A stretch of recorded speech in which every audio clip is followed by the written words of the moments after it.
హేమంత ఋతువులో మార్గశిర మాసపు శీతగాలులు, మంచు కురిసే వేళలు. ఇదే తరుణంలో సూర్యుడు మకర రాశిలో ప్రవేశిస్తాడు. ఇదే మకర సంక్రాంతి. సంక్రాంతి లేదా సంక్రమణం అంటే గమనం. సూర్యుడు ఒక రాశి నుంచి మరొక రాశిలో అడుగు పెట్టడాన్ని సంక్రమణం అంటాం. 12 రాశులలో సంచరించే సూర్యుడు పుష్యమాసంలో మకర రాశిలోకి అడుగు పెడతాడు. మకర సంక్రాంతితో ఉత్తరాయణ పుణ్యకాలం మొదలవుతుంది. ఈ రోజు నుంచి స్వర్గద్వారాలు తెరచి ఉంటాయని పురాణాలు చెప్తున్నాయి.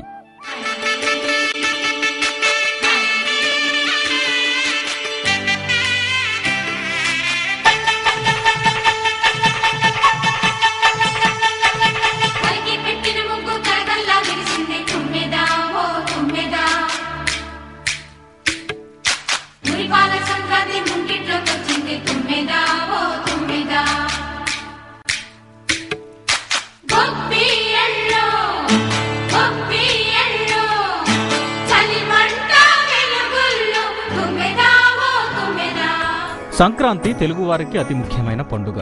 అంతేకాదు, ఈ పర్వదినం భారతదేశంలో చాలా ప్రాంతాల్లో ముఖ్యమైందే. అందుకే దీన్ని ఆంధ్ర, కర్ణాటకలలో సంక్రాంతి అని, తమిళనాడులో పొంగల్ అని, మహారాష్ట్ర, గుజరాత్లలో మకర్ సంక్రాంతి అని, పంజాబ్, హర్యానాలలో లోరీ అని పిలుస్తారు. పేరేదైనా ఈ పండుగకు సందర్భము, సంతోషానికి కారణాలు అన్ని చోట్ల ఒకటే. ఎక్కడైనా ఇది రైతు పండుగే. కళ్ళం నుంచి ఎడ్ల బళ్ల మీద ధాన్యం ఇంటికి చేరేసరికి రైతు కళ్ళు ఆనందంతో మెరుస్తుంటాయి. అందుకే ఆ రోజులు నిజంగా పండుగే.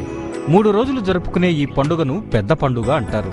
వీటిలో మొదటి రోజు భోగి, రెండో రోజు సంక్రాంతి, మూడో రోజు కనుమ జరుపుకోవడం ఆనవాయితీ. సంక్రాంతి వచ్చిందే తుమ్మెదా, సరదాలు తెచ్చిందే తుమ్మెదా, కొత్త ధాన్యాలతో కోడి పంజాలతో ఊరే ఉప్పొంగుతుంటే ఇంటింటా పేరంటం, ఊరంతా ఉల్లాసం, కొత్త అల్లుళ్లతో కొంటే మరదళ్లతో పొంగే హేమంత సిరు. తెలుగువారి లోగిళ్లలో మకర సంక్రాంతికి ఎన్నో రోజుల ముందు నుంచే పండుగ సందడి మొదలవుతుంది. పండుగ రోజుల్లో వేకువజామునే మహిళలు ఇంటి ముందు కళ్ళాపి చల్లుతారు. ఇంటి ముందు రంగురంగుల రంగవల్లులు వేసి వాటి మధ్య గొబ్బెమ్మలు పెడతారు. ఈ గొబ్బెమ్మలు గోదాదేవికి సంకేతం. అందమైన ఈ దృశ్యాలు చూడ్డానికి 2 కళ్ళు చాలవు.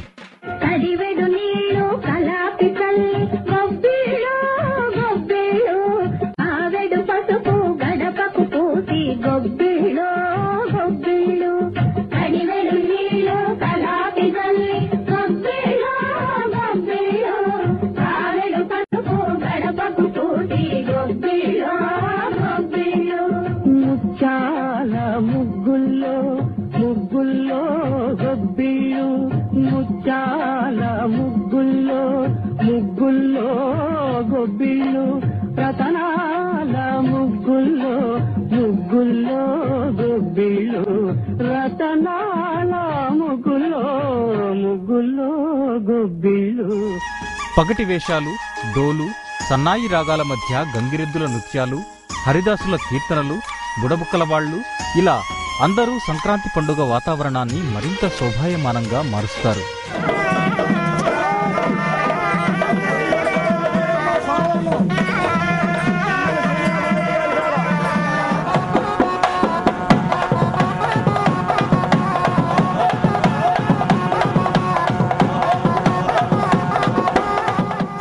ఇక పండుగలో మరింత సందడి చేసేది కొత్తల్లుళ్ళు.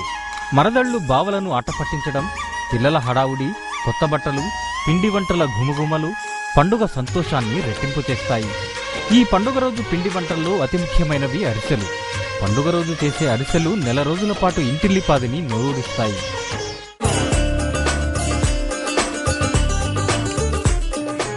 ఈ పండుగ రోజుల్లో అమ్మాయిల సందడి కూడా అంతా ఇంతా కాదు.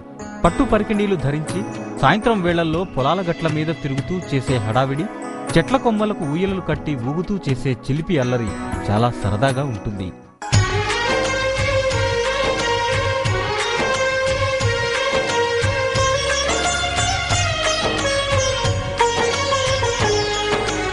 మరోవైపు సంక్రాంతికి మరింత సందడి తెచ్చేవి కోళ్ల పందాలు.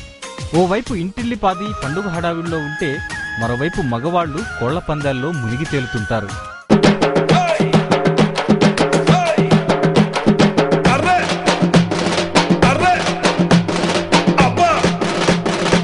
కోళ్ల పందాలకు తోడు ఎడ్ల పందాలు సయ్యంటుంటాయి. పందాల కోసమే కొనుగోలు చేసే జోడెద్దులు ఈ పోటీల్లో అలరిస్తాయి. గెలుపొందితే యజమానికి ఓ ప్రత్యేక గుర్తింపు వస్తుంది.